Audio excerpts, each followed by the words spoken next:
Hello friends, welcome to my channel home cooking with Shri. আজকে আমি বাড়িতেই ক্ষীর তৈরি করে নিয়েছিলাম। আর ক্ষীর কীভাবে সহজে তৈরি করতে হয় তার রেসিপিটাই আর শেয়ার করছি। প্রথমে কড়াইয়ে দুধ বসিয়ে নিয়েছি, গ্যাসটাকে হাইয়ে রেখে এটাকে ফুটতে দিয়েছি।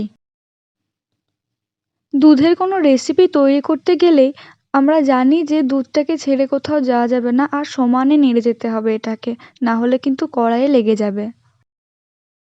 দুধটাকে ততক্ষণ অবধি ফোটাতে হবে যতক্ষণ না এটা কমে এসে অর্ধেকে পরিণত হয়। দুধটা দেখতে পাবেন আস্তে আস্তে পুরো হয়ে আসবে আর রঙটা চেঞ্জ হয়ে যাবে, আর একটা হালকা বাদামি কালার আসবে, আর তার সাথে একটা সুন্দর গন্ধ উঠবে। আমার দিদার হাতের এরকম পুরো দুধের ক্ষীর, বাসি দুধের সুজি, চিনির নাড়ু আর দুধের পায়েস খেতে আমার দারুণ লাগে।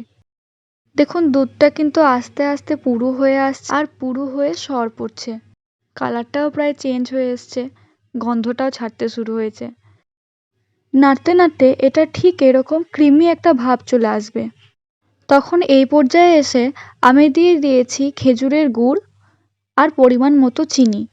আমার চিনির পরিমাণটা কমই লেগেছে, কারণ এটা ছিল খাঁটি দুধ, এটাতে কোনো জল মেশানো ছিল না। আপনি নিজের স্বাদ মতো চিনিটা দেবেন।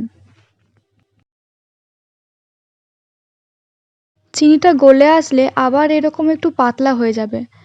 এই পর্যায়ে কিন্তু নাড়া বন্ধ করা যাবে না, সমানে নেড়ে যেতে হবে, না হলে কিন্তু লেগে যাবে।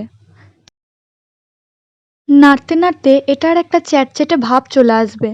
এই ক্ষীরটা কিন্তু আপনি মিষ্টি হিসাবে, সন্দেশ হিসাবে, নাড়ু হিসাবে, আবার পিঠের পুর হিসাবেও ব্যবহার করতে পারেন।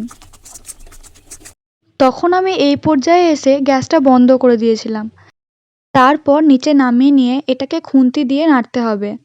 আমি এটা গ্যাস থেকে নামানোর পর প্রায় 20 মিনিট এরকমভাবে নেড়েছি।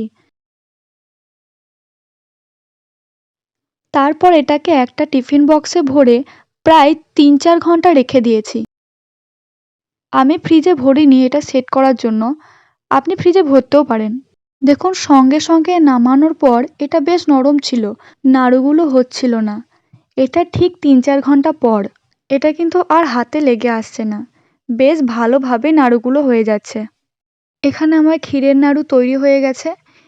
এইভাবে আপনি ক্ষীর বাড়িতে তৈরি করে নিতে পারেন। তো আজকের জন্য এটুকুই, দেখা হচ্ছে পরের ভিডিওতে। ভালো লাগলে লাইক, কমেন্ট, শেয়ার করবেন আর সাবস্ক্রাইব করতে ভুলবেন না।